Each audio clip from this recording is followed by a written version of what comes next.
주여, 추운 겨울날 삼부 예배 오신 모든 예배자들에게 크신 은혜가 임하게 될 줄 믿습니다. 우리에게 주신 비전을 힘있게 선포합니다. 3300 비전을 이루라. 우리는 복음의 증인입니다. 우리는 선교사입니다. 구원받은 그리스도인은 한 사람도 예외가 없이 선교사로 부름을 받았습니다. 하나님과 멀어져 있는 사람들, 그리고 적당한 관계를 유지하고 있는 사람들을 하나님은 가까이에 나오도록 연결하는 사람이 바로 선교사이거든요. 이 사실을 안다면 우리에게 주어진 인생을 하나님의 영광을 선포하는 선교적 인생을 삽니다. 기독교 역사는 바로 부름받은 선교사로서의 선교적 인생을 살았던 역사의 증거인 것입니다. 여러분은 지난 2001년 9월 11일을 기억하고 있습니까? 이때 미국의 뉴욕의 맨하튼에 세워졌던 세계무역센터 쌍둥이 빌딩이 끔찍한 테러로 인해서 무너졌잖아요. 수많은 사람들의 목숨을 빼앗아간 잔인무도한 테러였습니다. 이 테러를 통해서 전 세계인들이 충격을 받았는데, 특별히 그 테러 가운데 한 가족이 전 세계인들의 주목을 받게 되었습니다. 9월 11일, 이 사람은 미국의 기독교 명문대학인 휘튼 대학을 졸업하고, 그리고 모두 다 그를 향해 기대를 가지고 있었던 매우 장래가 촉망된 회사원이었습니다. 이 사람이 얼마나 좋은 믿음을 가졌던지, 그가 그 당일날 아침에 어떤 하나님의 역사들이 예비되었다는 사실을 아무도 감지하지 못했을 때, 그는 미 항공사인 유나이티드 93편 비행기에 탑승했습니다. 이 사람의 이름이 바로 타드 비머입니다. 그런데 이 비행기가 테러범들에 의해서 납치를 당했음을 아는 순간 비행기 안에 탑승했던 모든 사람들에겐 긴장감이 맴돌기 시작합니다. 이 비행기를 탈취했던 테러범들이 가진 의도는 미 국회의사당을 폭파시키는 일이었습니다. 끔찍한 일이잖아요. 이 사실을 알았던 타드 비면은 주변에 있는 몇 사람들과 함께 긴급하게 의논합니다. 우리가 비행기 조종실을 우리가 장악하고 이 비행기를 미 국회의사당에 폭파물로 근접하지 못하도록 비행기를 근접거리에 추락시키자. 함께 그들이 동의한 이후에 마음이 모아지자 마지막으로 그는 비행기 안에서 주기도문으로 하나님께 기도를 올립니다. 그리고 몇 사람이 시편 23편을 묵상한 뒤에 담대하게 외쳤습니다. Let's roll! 자, 나가자! 긴장감이 흐르던 그 비행기 안에 담대하게 외치던 몇 사람들은 비행기 조종실을 장악하고 미 의사당을, 국회의사당을 폭파시키지 못하도록 비행기를 추락시키면서 이 피해를 최소화시키며 그들은 정말 영광스러운 희생의 죽음을 맞이했습니다. 용기를 내었던 몇 사람은 진정한 영웅이었습니다. 그러나 긴박했던 이 사건 속에서 진정한 영웅은 타드 비머라고 하는 이 한 사람의 죽음을 믿음으로 받아들였던 타드의 가족들이었습니다. 타드 비머가 출석했던 뉴저지 프린스턴 연합교회에서는 이 일을 통해서 하나님께 영광을 돌리는 추모 예배를 드렸습니다. 그런데 이 추모 예배가 미국 전역에 방영이 되었습니다. 타드 비머의 누이 동생이었던 미셸 비머는 이 추모 예배에서 찬송을 연주했습니다. 그 다음이었습니다. 모든 사람들이 정말 고요함을 그리고 경건함을 유지한 채 예배를 드리는데, 장엄하게 희생했던 타드 비머의 아버지가 강단에 올라와 기도를 한 것입니다. 당시 그의 아버지가 기도했던 기도의 내용을 여러분에게 잠시 소개하고자 합니다. 전능하신 하나님, 타드 비머를 저희 가정에 저희 아들로 보내주신 것을 감사합니다. 그리고 무엇보다 주님의 고귀하신 선물, 하나님의 독생자, 우리를 위해 십자가에서 죽으신 예수 그리스도를 보내주셔서 감사합니다. 하늘에 계신 아버지, 하나님께서 아들을 세상에 보내주심이 어떤 의미였는지 지금까지는 머리로만 알고 있었습니다. 그러나 이제 제 아들을 보내고 난 뒤 하나님 아버지의 마음을 조금이나마 이해하게 되었습니다. 무엇보다 제 아들 타두비머가 예수 그리스도의 선물인 영생의 약속을 소유하고 있었음을 감사합니다. 이제 하나님 아버지께 기도하오니 제 아들 타드의 죽음의 스토리와 이웃과 이 땅을 구하기 위한 그의 결단이 하나님 아버지의 영광을 드러내는 일에 사용되도록 도와주십시오. 하나님 아버지, 저에게 하나님의 아들이신 예수님을 주신 것과 함께 믿음 좋은 아들을 선물로 주셨던 것을 감사합니다. 또 한 가지, 내 아들 타두와 천국에서 만날 소망을 주신 것을 감사합니다. 아멘. 타두 비머, 그 한 사람이 온통 슬픔과 절망 속에 빠져 있어야 될 수많은 사람들에게 새로운 소망을 불어넣어 주었습니다. 이 사람의 순간적인 결단은 과연 무엇으로부터 온 것일까요? 며칠 후에 미 전역에 방영되었던 레리 킹 프로그램이라는 이 TV 프로그램에 타드 비머의 아내가 출연했습니다. 그 당시에 진행자인 레리 킹은 그의 아내에게 이런 질문을 던졌습니다. 당신의 남편이 마지막에 기도했다는 소식을 듣고 어떤 생각이 드셨습니까? 타드 비머의 아내였던 리사 비머는 이렇게 말했습니다. 조금도 놀라지 않았습니다. 타드는 언제나 기도하는 믿음의 사람이었습니다. 그는 이 땅에서 삶이 천국에서 예수님과 함께하기 위한 준비인 것을 잘 알고 있었던 사람입니다. 타드와 저는 완벽한 사람은 아니었지만 하나님을 기쁘시게 하기 위해 최선을 다하며 살았습니다. 바꿔주세요. 방송이 오늘 자꾸 방송 사고가 난 것 같아요. 이 방송은 시청자들의 마음에 깊이 새겨지는 하나님의 메시지가 되었습니다. 저는 이 한 여인의 고백을 보면서 어떤 하나님의 역사가 있을까? 도대체 이 여인이 이렇게 고백했던 것은 그의 일상을 통해서 얼마만큼 믿음으로 살았던가를 잘 보여주는 내용이었습니다. 이 일이 있은 후에 2달이 지난 후에 2001년 11월 초에 미국의 뉴저지에서 크리스천 여성 세미나가 열렸는데 약 2만 5천 명이 모였습니다. 그런데 이 세미나가 여러분 9.11 테러가 발생하기 전에 먼저 타드 비머의 아내가 미리 앞서 신청한 것이었는데 전혀 이런 사건이 터질 것을 예상하지 못했던 것입니다.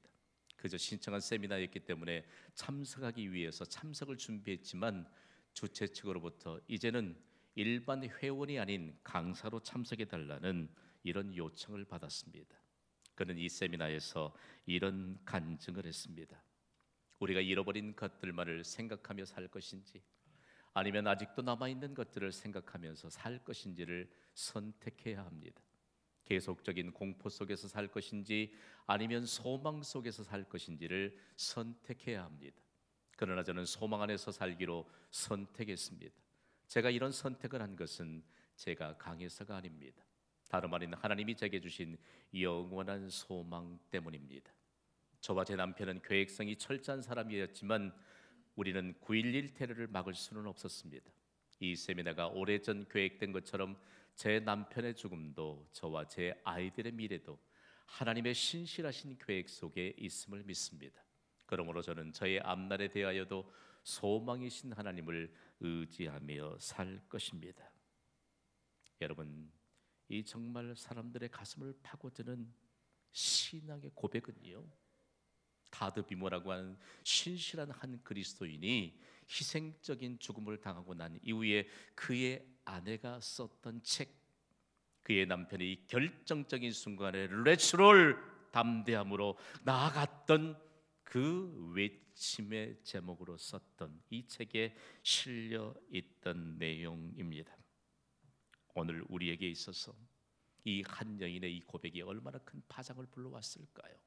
놀랍게도 여러분, 하나님께서 우리에게 예수 그리스도를 구원자로 보내신 그 구원의 은총마저도 감사하게 여기지 않았던 수많은 미국 교회 성도들, 그리고 하나님으로부터 멀어갔던 수많은 사람들을 흔들어 깨울 수 있는 여러분 부흥의 기폭제가 되었던 사실을 미국 교회는 아주 귀한 금보다도 더 귀중하게 여기고 있습니다. 침체되었던 미국 교회가 다시 부흥의 역사를 일으킬 수 있는 근거를 제공했던 한 사람의 믿음. 이 사건을 통해서 우리는 과연 어떤 메시지를 받을까요?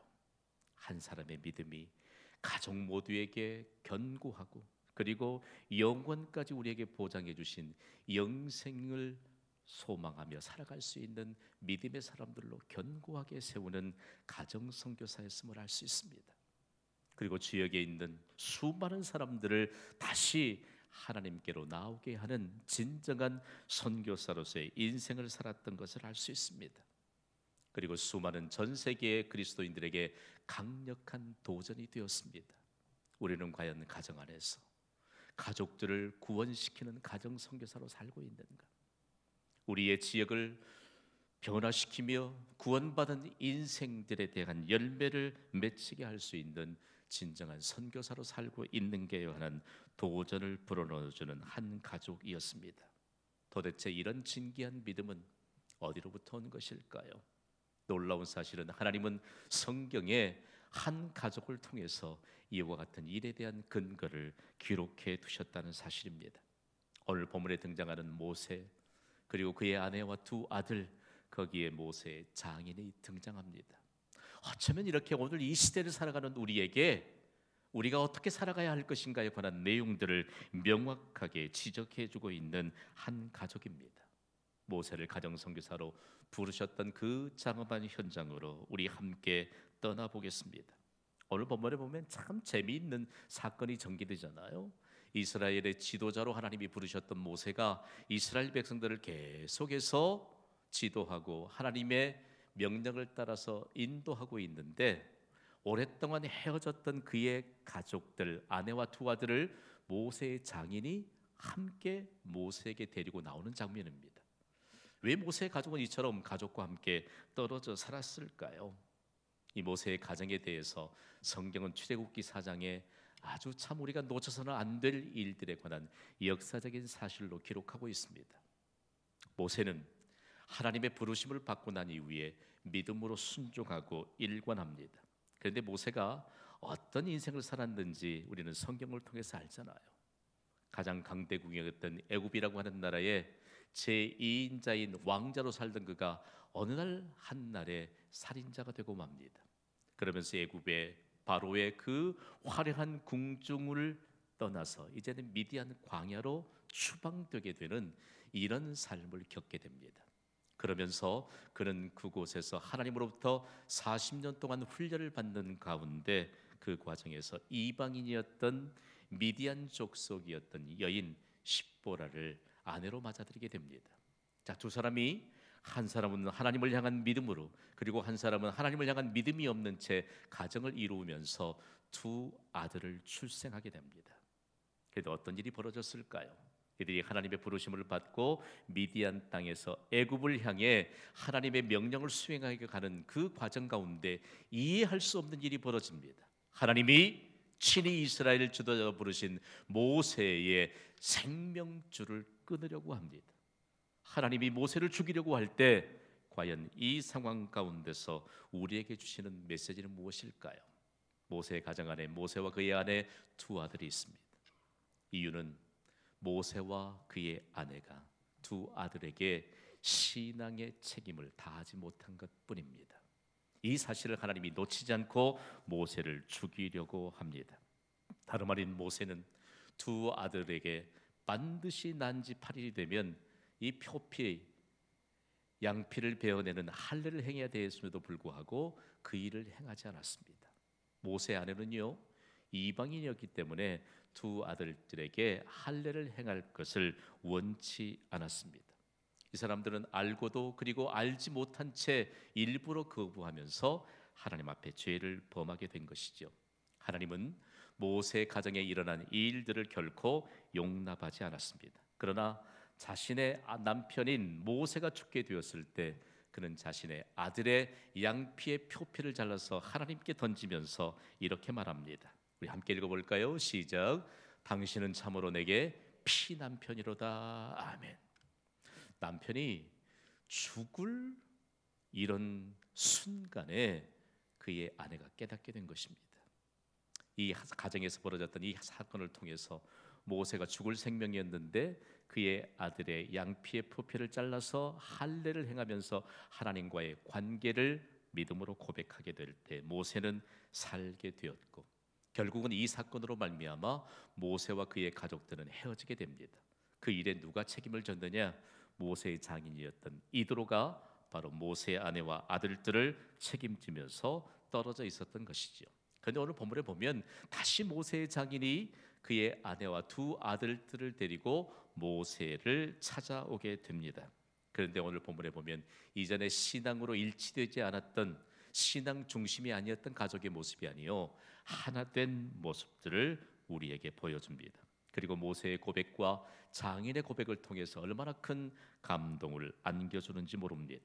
여기에 바로 하나님이 모세를 가정선교사로 부르셨다는 사실들을 보여주고 있습니다. 모세가 가정선교사로 부름받았다는 것은 첫 번째 증거가 있는데 바로 아내와 두 아들들에 관련된 내용입니다. 오늘 보면 출애굽기 18장 3절에 모세는 이런 고백을 합니다. 함께 읽어볼까요? 시작. 그의 두 아들들을 데리고 왔으니 그 하나의 이름은 게르솜이라. 이는 모세가 이르기를 내가 이방에서 나그네가 되었다 하며. 아멘. 첫째 아들의 이름이 게르솜이었습니다.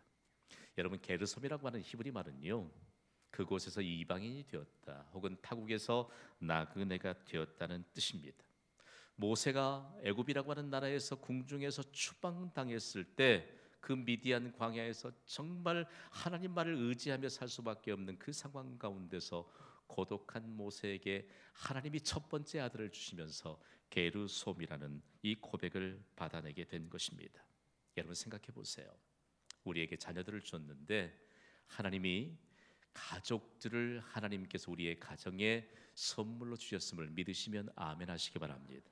그러면 그 가족들이 하나님으로부터 왔다는 사실을 분명하게 믿으십니까? 우리의 가족의 기원은 하나님께 있습니다. 첫 번째 아들을 주셨을 때 내가 타국에서 나그네가 되었다. 여러분 생각해 보세요. 하나님을 신실하게 믿던 사람들이 하나님과 떨어져 있던 이런 상황들을 경험하거나, 그리고 우리가 익숙한 고향을 떠나서 타지에 경험하거나, 그리고 우리가 전혀 알지 못한 이와 같은 우리가 원치 않는 인생을 펼쳐가게 될 때 우리는 과연 가장 먼저 어떤 기억들을 하게 될 것인가를 보여주는 대목입니다.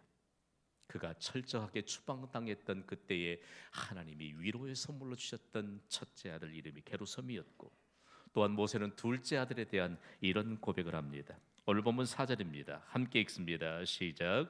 하나의 이름은 엘리에셀이라. 이는 내 아버지의 하나님이 나를 도우사 바로의 칼에서 구원하셨다 함이더라. 아멘. 여러분, 둘째 아들의 이름이 엘리에셀입니다. 그 의미는 하나님은 나의 도움이시다는 뜻입니다. 그런데 모세의 고백을 보니까 이는 내 아버지의 하나님이 나를 도우셨다고 말합니다. 오늘 이 본문의 말씀을 받으면서 여러분, 우리를 도우실 수 있는 유일하신 분은 하나님이심을 믿습니다. 그래서 하나님의 도우심을 믿는 한 사람의 기도가 우리에게 가까이 있든지 멀리 떨어져 있든지 우리의 모든 가족들에게 하나님의 도우심에 관한 분명한 증거를 보게 되는 믿음이 있다는 사실들을 여러분 잊어서는 안 됩니다. 그의 아버지의 하나님이 자기를 도우셨다고 고백합니다. 그리고 그 하나님의 도우심이 둘째 아들을 통해서 그대로 드러났다는 사실들을 고백하고 있다는 말씀입니다. 모세는 지금까지 하나님의 도우심에 대해서 둘째 아들에 대한 고백을 그 장엄하게 고백하면서 다시 가족이 믿음으로 하나 된, 그리고 자신의 믿음을 통해서 가정의 복음화가 이루어진 이 분명한 고백들을 우리에게 보여주고 있습니다. 다음으로 여러분, 한 사람의 믿음이 가정과 가족들에 끼친 영향력이 얼마나 큰 것인가를 모세의 장인을 통해서 보여주십니다. 오늘 우리 입장에서 보면 장인도 장모님도 부모님이지요. 맞습니까? 시어머니 시부모님도 부모님이지요. 맞습니까? 그러면 여러분, 장인과 장모님이 가족인 것도 맞습니까? 잘 대답을 안 해요. 이상하네요. 오늘 영적인 기류가 좀 심상치 않아요. 오늘 아무도 대답을 안 해. 그러면 시어머니와 시아버지는 가족이 맞습니까? 도대체 이게 어떻게 된 일이에요? 여러분, 영어권에서는요, 장인, 그 다음에 시아버지, 또 장모님, 그 다음에 시어머니를 모두 다 법적인 부모로 명명하고 있거든요. father-in-law 혹은 mother-in-law, 법적인 아버지, 법적인 어머니로 아주 냉철하게 선을 긋고 있습니다. 우리 같으면 어떻지요? 오늘 한국의 부흥이 일어났던 내용 중에 하나는 우리가 정말 진정한 가족으로 이해하는 폭넓은 이 한국인들의 정서가 얼마나 큰 부흥을 가져오는지 몰라요. 우리는 가족의 범주까지 누구까지 포함시키지요? 사돈의 팔촌까지요. 이런 민족이 도대체 어디 있습니까? 그러나 명백하게 선을 그었던 장인에 대한 이런 관계들을 보여주면서 모세의 장인 이드로는 과연 어떤 사람일까? 그가 미디안 족속의 제사장이라고 소개하고 있습니다. 미디안은 도대체 누구일까요? 아브라함의 후처인 그드라의 소생이 바로 미디안입니다. 미디안의 후손들이 바로 미디안 족속인데, 모세 아내는 미디안 족속에 속해 있는 딸입니다. 이방인이지요. 그의 아버지인 이드로도 이방인이지요. 이 이방인이었던 이드로는 알지도 못한 신들을 향해서 제사했던 사람입니다. 하나님께 대한 믿음의 고백이 없이 살았던 사람입니다. 그럼에도 불구하고 이제 사이 앞에 나와서 모세로부터 믿음에 대한 간증을 듣습니다. 오늘 보면 8절은 대단히 중요한 내용들을 우리에게 가르쳐주고 있습니다. 읽습니다. 시작. 모세가 여호와께서 이스라엘을 위하여 바로와 애굽 사람에게 행하신 모든 일과 길에서 그들이 당한 모든 고난과 여호와께서 그들을 구원하신 일을 다 그 장인에게 말하매. 아멘. 자, 그 장인에게 말했다.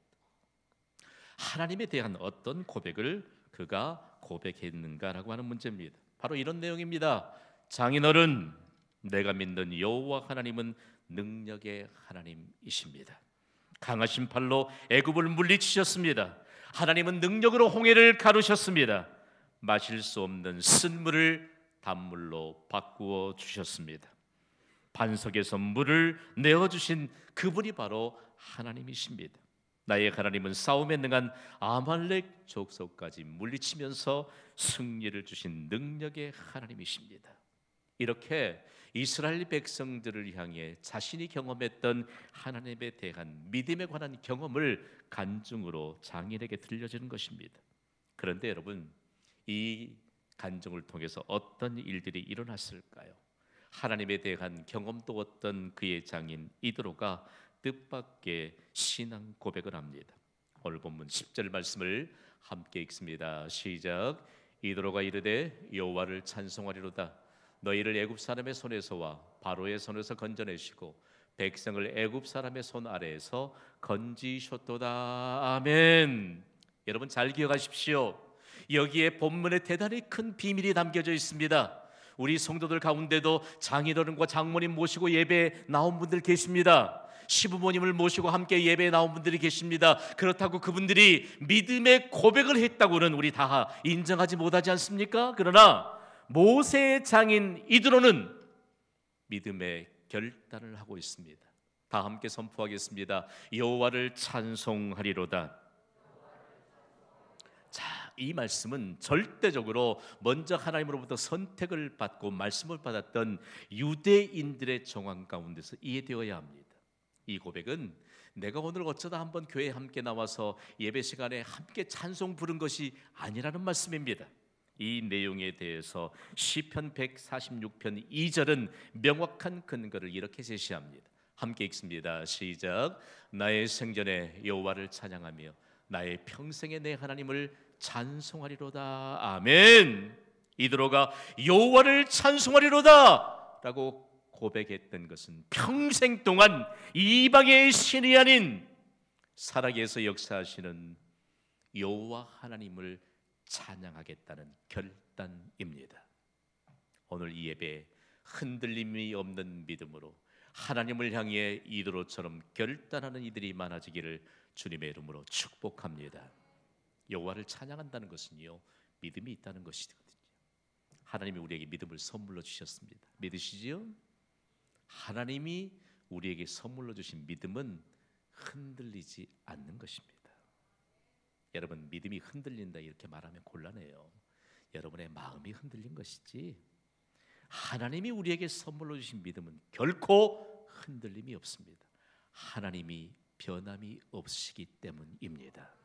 그분은 우리에게 흔들리지 않는 믿음을 주세요. 흔들리지 않는 믿음을 가졌던 모세의 간증을 들었던 그의 장인 이드로가 그 자리에서 이런 믿음의 고백을 합니다. 그런데 여러분, 놀라운 것은요, 이스라엘 백성들이 다 함께 하나님 앞에 예배를 드리는 그 자리에서 이스라엘 백성들이 모세의 장인 이드로를 하나님의 가족으로 인정합니다. 오늘 본문 12절 말씀을 우리 함께 읽도록 하겠습니다. 시작. 모세의 장인 이드로가 번제물과 희생제물들을 하나님께 가져오매 아론과 이스라엘 모든 장로가 와서 모세의 장인과 함께 하나님 앞에서 떡을 먹으니라. 아멘. 자, 그동안 모세의 장인 이드로가 이방의 신들을 알지도 못하는 신들에게 제물을 드렸고 그리고 그들에게 제사를 드렸잖아요. 그런데 그 번제물과 희생제물을 누구에게 가져왔지요? 하나님께 가져왔습니다. 그리고 예배를 드린 이후에 이스라엘의 모든 지도자들인 장로들이 모세의 장인과 함께 하나님 앞에서 떡을 먹습니다. 여러분, 이것은요, 누구든지 하나님 앞에 믿음에 대한 결단이 없으면 예배를 마치고도 음식물을 나눠 먹지 않았던 이스라엘의 전통을 보면 분명하게 알 수 있습니다. 모세 한 사람의 그 믿음이 얼마나 중요한 하나님의 역사를 가져왔는지 모릅니다. 오늘 우리에게 있어서 혹여 이 예배에 나오면서 가족 간의 갈등은 없었습니까? 돈 때문일까요? 아니면 다른 문제 때문일까요? 문제는 하나입니다. 믿음의 차이가 모든 갈등을 불러온다는 사실들을 우리는 어쩌면 잊고 있는지 몰라요. 우리의 가정 안에 있는 우리의 가족들, 모세를 통해서 모세의 장인까지 하나님의 가족이 되었던 것처럼 우리가 하나님으로부터 부름받은 선교사일진데 우리로 말미암아 가족 모두가 구원받고 하나님의 가족이 될 수 있기를 주님의 이름으로 축복합니다. 더 나아가서는 우리로 말미암아 우리의 지역에 있는 광주 시민들이 구원받게 되는 놀라운 은혜가 임하게 되기를 주님의 이름으로 축복합니다. 먼저 믿는 우리는 모두 다 가장 가까이에서 우리의 가정의 선교사인 것을 기억해야 합니다. 따라합시다. 나는 가정 선교사입니다. 여기까지만 머무르면 어쩌면 초보 단계인지 몰라요.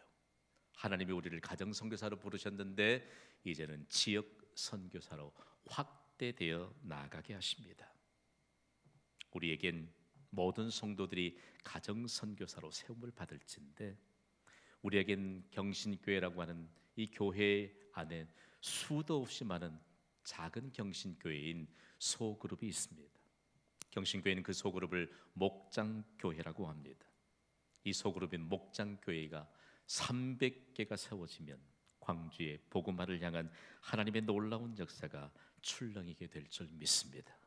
우리를 그런 지역 선교사로 하나님이 부르신다는 사실을 기억해야 합니다. 영국이 낳은 영적 가장 존 웨슬리에게는 이런 간절한 소원의 기도가 있었거든요. 함께 읽어볼까요? 시작.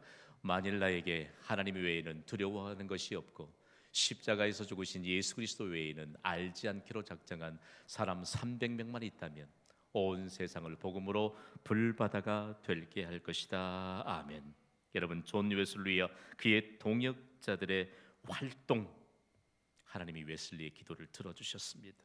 그리고 그들의 활동이 18세기의 영국의 피해 혁명으로부터 영국인들을 구원했다는 사실 여러분 아십니까? 이 시대에 슬픔이 너무 많습니다. 아픔이 너무 많습니다.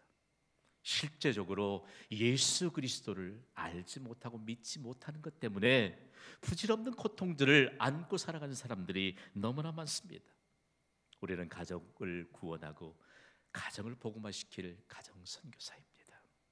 우리는 또한 광주 지역을 변화시키고 복음화시켜야 될 지역 선교사로 하나님이 부르신다는 사실들을 여러분 기억하시기를 바랍니다. 우리가 3,300 비전을 선포하고 우리를 하나님이 그 자리로 부르십니다. 오늘 하나님의 부르심에 합당하게 반응하고 결단하는 은혜가 우리 모두에게 임하게 되기를 주님의 이름으로 축원합니다. 이 시간 여러분 주보를 잠시 좀 펼쳐보시면 이런 노란색 지를